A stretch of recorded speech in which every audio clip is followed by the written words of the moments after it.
Carmelina from VedicLight18.com, and today we're looking at the July 14 new moon in Gemini. So the new moon happens at 27 degrees in the portion of the sky called Punarvasu Nakshatra, and it's conjunct the ruler of Gemini, Mercury, which is still retrograde. And so this energy of this new cycle, new moon cycle, is really not so much about brand new beginnings. It has a lot to do with revisiting the past, reassessment, rethinking something through.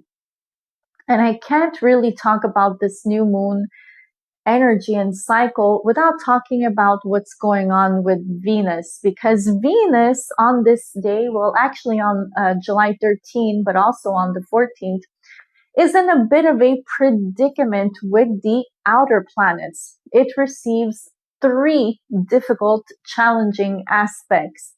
And so on the 13th, Venus in Leo, which is sitting with Ketu, by the way, which is, it's challenging for relationships.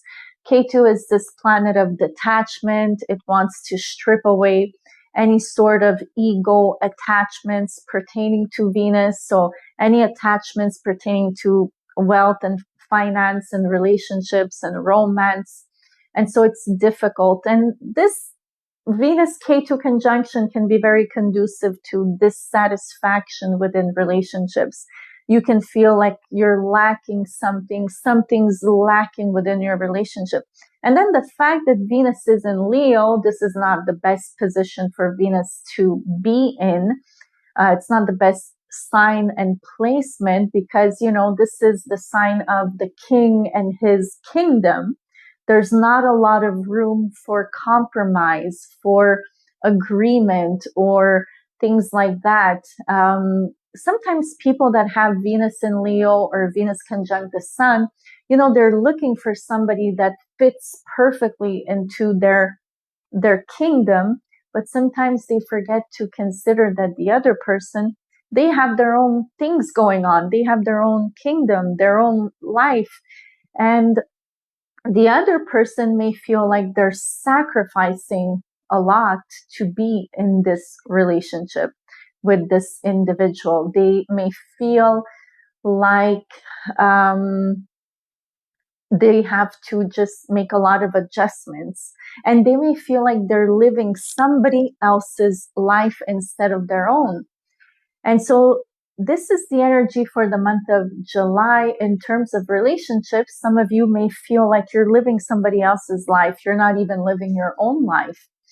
And so that's problematic for relationships. But then we have these 3 outer planets making a hard aspect to Venus. We have Uranus making a square to Venus, which shakes up relationships. This can, yes, sometimes bring the end of a relationship, so breakups.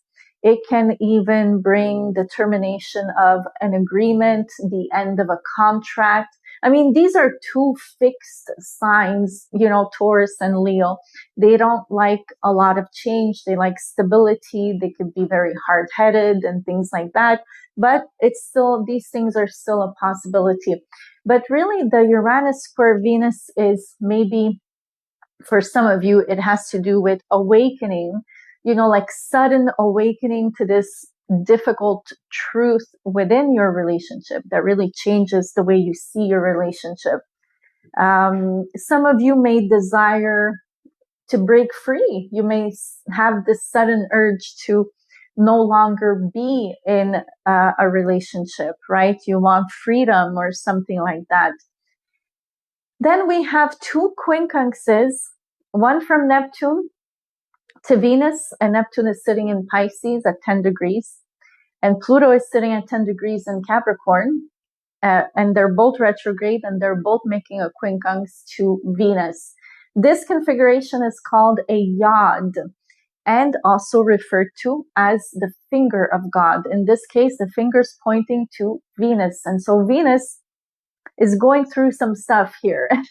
So the Neptune quincunx to Venus has a lot to do with the shattering of illusions and delusions.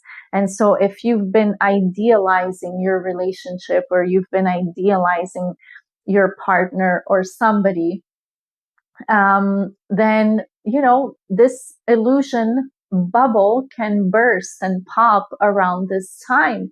I mean, if your relationship is not founded on reality, and it's not grounded and doesn't have integrity, then this is a time where there could be, hidden things that come to light, lies, deception. It could be self-delusion as well. The Pluto quincunx to Venus is a little bit more intense, a little bit more dramatic. It has a lot to do with shared wealth and shared resources. And it can really trigger, fear around these things. And it can trigger issues pertaining to control, manipulation, jealousy, things like that. And it's also important to understand that both Venus and Mercury, these two planets, are the planets that, pertain to making decisions, right? Venus is about what we agree to, right? Agreements, contracts, what we say yes to. But before we say yes to something, before we agree to something, what do you have to do? Well, you have to think about it. You have to analyze it. The pros, the cons, you have to, use your thinking mind, and that is Mercury. And so I feel that this whole new moon phase and cycle has a lot to do with relationships. And it has a lot to do with reassessing your values, your personal values. Do they align with your relationship? Another thing with Venus is that Mars in Taurus is making a square to Venus the entire month of July. And as we advance in the month, especially the third week, that's when the orb between Mars and Venus becomes tighter and tighter. It's going to be within 2 degrees. And then during the last week of July, between July 27 to the 29th, Mars in Taurus and Venus in Leo are going to be exactly in a square. And what's interesting is that Mars will be in Mrigashira Nakshatra, ruled by Mars, and Venus will be in Purva Falguni, ruled by Venus, which adds to the tension of the square. And so there can be conflicts within relationships pertaining to different values that you may have, pertaining to, again, money, finance. And so this creates tension and can create this unwillingness to compromise, to come to an agreement, basically. Another way that you can look at this new moon and analyze it is that Venus is sitting in the 3rd house from the new moon, right? The new moon is in Gemini. Gemini is the 3rd house in the natural zodiac. And so you always want to look at, so Gemini becomes like the ascendant, right? So you always want to look at the natural house of the ascendant. Let's say you're a Virgo ascendant. You want to look at the 6th house and see what's going on there. And that's going to give you a lot of information. And so now Venus is sitting in the 3rd house from Gemini. And so there needs to be more profound communication and more real communication within relationships this month of July and onwards.